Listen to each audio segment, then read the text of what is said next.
Hello guys, आपका स्वागत है मेरी यूट्यूब चैनल हिंदी बाय निशा में। आज के इस वीडियो में हम विशेषण के जो शेष प्रकार रह गए थे हमारे उसके बारे में पढ़ेंगे। ठीक है, विशेषण के 4 प्रकार होते हैं। 2 के बारे में हमने पिछले वाले वीडियो में पढ़ लिया था। इस वीडियो में हम 2 शेष रह गए थे, परिमाणवाचक विशेषण और सार्वनामिक विशेषण। तो उनके बारे में हम इस वीडियो में पढ़ेंगे। ठीक है, पहले मैं यहाँ लिख दूं विशेषण के प्रकार। विशेषण के प्रकार, ठीक है, जो कि तीसरा है हमारा परिमाणवाचक विशेषण। परिमाणवाचक विशेषण।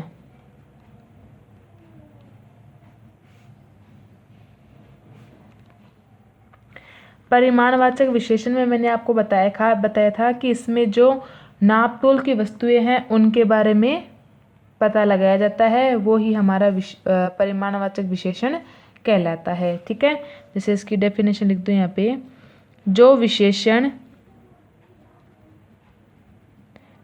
विशेषण किसी वस्तु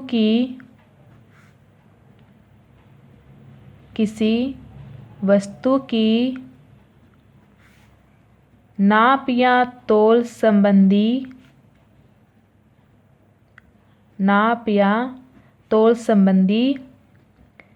विशेषता बताते हैं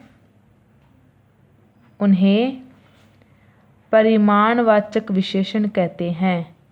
उन्हें परिमाणवाचक विशेषण कहते हैं।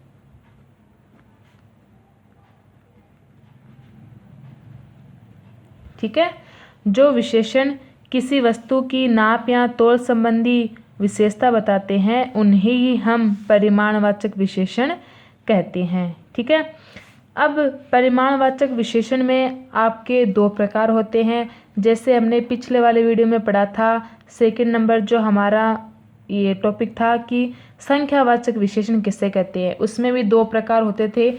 एक तो था निश्चयवाचक और एक था अनिश्चयवाचक। ठीक है, उसी तरह इसमें भी आपके निश्चयवाचक और अनिश्चयवाचक ये 2 प्रकार इसके होते हैं। ठीक है, उसके बारे में जैसे एक बार पढ़ ले। इसका पहला प्रकार है जैसे निश्चितवाचक।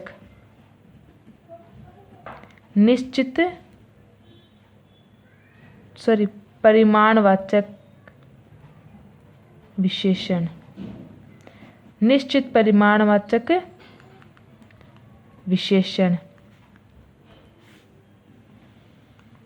ठीक है, इसमें क्या है कि जिसमें निश्चितता बताई जाए, ये होगा क्योंकि मैंने आपको बताया था उसमें कि जिस वाक्य में हमें निश्चित रूप से बताया जाए कि इसमें क्या चीज़ ली जा रही है, क्या जो भी है नापतोल की वस्तु, जो भी इसमें निश्चित रूप से बताया जाए उसी में हमारा निश्चित परिमाणवाचक विशेषण कहलाएगा। ठीक है, जैसे इसका उदाहरण बताऊं मैं आपको।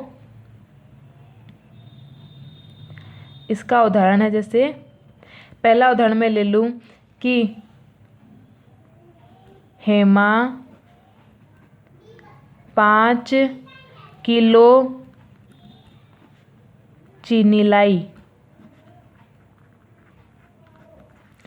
हेमा 5 किलो चीनी लाई। ठीक है, चीनी जो है हमारा वो क्या है, एक संज्ञा है। हेमा भी हमारा क्या हो जाएगा, इसमें संज्ञा हो जाएगा। और अब जो इसमें निश्चितता बता रहा है, देखो 5 किलो है। ठीक है, तो अगला 5 यानी कि निश्चित संख्या है यहाँ पे। ठीक है, तो इसमें निश्चितता बता रहा है, तो ये 5 किलो जो शब्द है होंगे हमारे, वो ही होगा हमारा निश्चित परिमाणवाचक विशेषण। निश्चित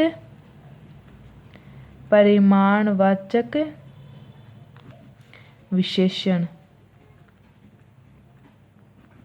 ठीक है, जैसे मान लो एक और उदाहरण होगा इसका, देखो दूसरा होता है हमारा अनिश्चित परिमाणवाचक विशेषण, जिसमें हमें निश्चितता नहीं बताई जाए। ठीक है, जिसमें हमें निश्चितता नहीं बताई जाए उसे हम अनिश्चित परिमाणवाचक विशेषण कहेंगे। जैसे कि थोड़ा, कुछ, 10-15, ऐसा कुछ शब्द जो आते हैं वो हमें निश्चितता नहीं बताते हैं, उनमें हमें अनिश्चित परिमाणवाचक विशेषण का पता चल जाता है। ठीक है, जैसे कि मैं लिख दूं यहाँ पे, मदन ने थोड़ा कपड़ा खरीदा। ठीक है, मदन ने थोड़ा कपड़ा खरीदा। अब कपड़ा तो है हमारा संज्ञा हो जाएगा। अब थोड़ा खरीदा, अब थोड़ा पता भी नहीं है उसने 1 मीटर खरीदा या 2 मीटर खरीदा या 3 मीटर या 10 मीटर, जितना भी हो, हमें यहाँ पे निश्चितता नहीं बताई जा रही है। थोड़ा है तो थोड़ा निश्चित में नहीं होता है, वो होता है हमारा अनिश्चित में।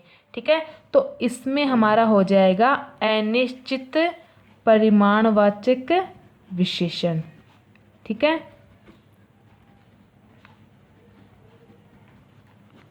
इस प्रकार से होंगे आपके। ठीक है, परिमाणवाचक 2 प्रकार के होते हैं, निश्चित वाचक और अनिश्चित वाचक। ठीक है, अब हमारा चौथा पॉइंट है जो कि है सार्वनामिक विशेषण। क्या है हमारा? सार्वनामिक विशेषण।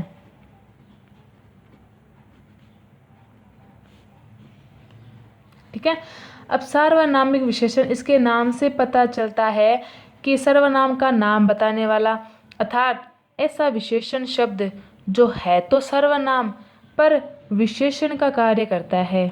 ठीक है, यहाँ वह शब्द सर्वनाम होते हुए भी विशेषण का कार्य करे, उसे हम सार्वनामिक विशेषण कहते हैं। मतलब कि इसका मैंने आपको पूर्ण रूप से इसकी डेफिनेशन बताई है। अब इसकी डेफिनेशन होती है कि जो सर्वनाम शब्द संज्ञा से पूर्व आते हैं, ठीक है, जो सर्वनाम शब्द संज्ञा से पूर्व आते हैं उन्हें ही हम सार्वनामिक विशेषण कहेंगे। इसकी डेफिनेशन लिख दूं मैं यहाँ पे कि जो सर्वनाम शब्द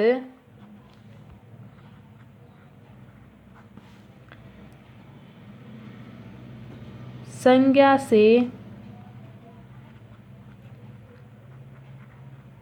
पूर्व आते हैं उन्हें सार्वनामिक विशेषण कहते हैं।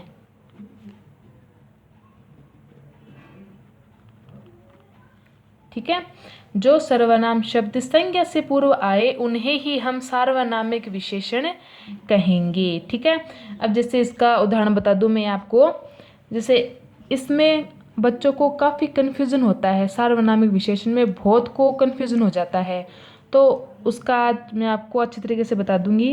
जैसे कि पहला उदाहरण मैं ले रही हूँ,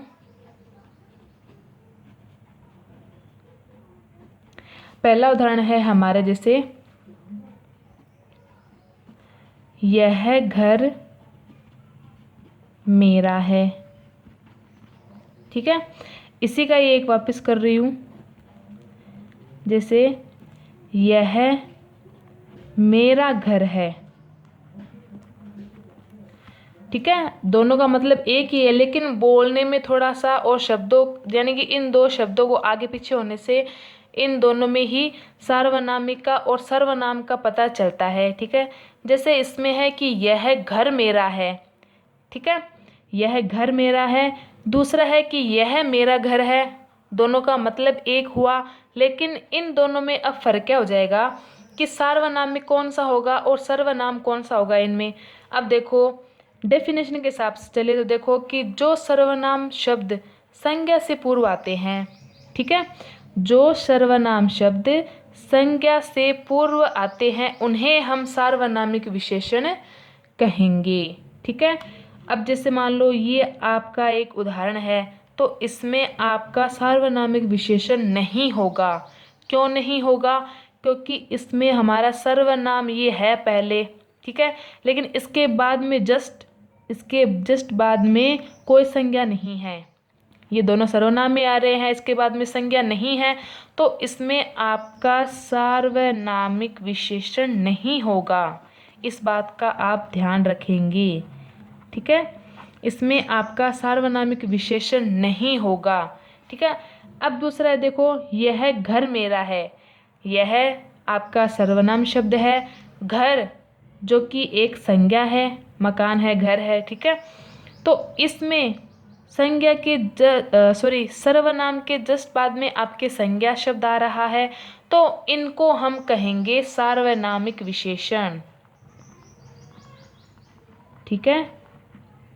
इनको कहेंगे हम सार्वनामिक विशेषण, ठीक है। इससे समझ में आया आपको? जैसे एक और उदाहरण ले ले, जैसे मान लो दूसरा उदाहरण ले रही हूँ कि वे पुस्तकें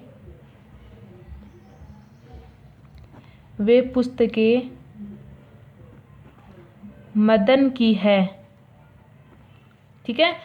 वे सर्वनाम शब्द है, इसके बाद में आपके संज्ञा शब्द आ रहा है, ठीक है। तो इनमें आपका सार्वनामिक विशेषण होगा, ठीक है। इसमें आपके हो जाएगा सार्वनामिक विशेषण, ना कि ऐसे शब्दों में आए जैसे इसकी जगह आ जाए कि वे मदन की पुस्तक है, ठीक है, या फिर वे मेरी जैसे मान लो इसमें एक और उदाहरण बता दूं, जैसे, ठीक है, जैसे तीसरा उदाहरण ले रही हूँ कि वे कलमें मेरी है या वे पेन मेरे हैं, ठीक है। तो वे शब्द है वो आपका सर्वनाम शब्द आ रहा है और कलमें उसके बाद में आ रहा है, तो वे कलमें मेरी है, ठीक है। तो सर्वनाम शब्द के बाद में क्या आ रहा है? कलमे शब्द आ रहा है। तो कलमे जो शब्द आ रहा है तो वो संज्ञा शब्द है, ठीक है। और सर्वनाम के जस्ट बाद में संज्ञा शब्द आ रहा है तो उसमें हमारा होगा सार्वनामिक विशेषण, ठीक है। जैसे उस उदाहरण को ऐसे भी बोला जा सकता है कि वे मेरी कलमे हैं, ठीक है। तो वे मेरी, तो वे शब्द तो आ गया आपका सर्वनाम, और मेरी जो शब्द है वो संज्ञा शब्द ना होकर एक सर्वनाम शब्द में ही प्रयोग किया जाता है, तो उसमें आपके सार्वनामिक विशेषण नहीं होगा, ठीक है। तो इस बात का आप खास कर ध्यान रखें कि सर्वनाम शब्द के बाद में आपके संज्ञा शब्द आ जाए तो उसमें ही आपको सार्वनामिक विशेषण करना है, ठीक है। आज के इस वीडियो में हमने विशेषण के तीसरा और चौथा जो प्रकार है उनके बारे में अच्छी तरीके से इसमें पढ़ लिया है, ठीक है। आज की वीडियो में इतना ही, और आगे का जो टॉपिक है वो आपको मैं नेक्स्ट वीडियो में बता दूंगी। धन्यवाद।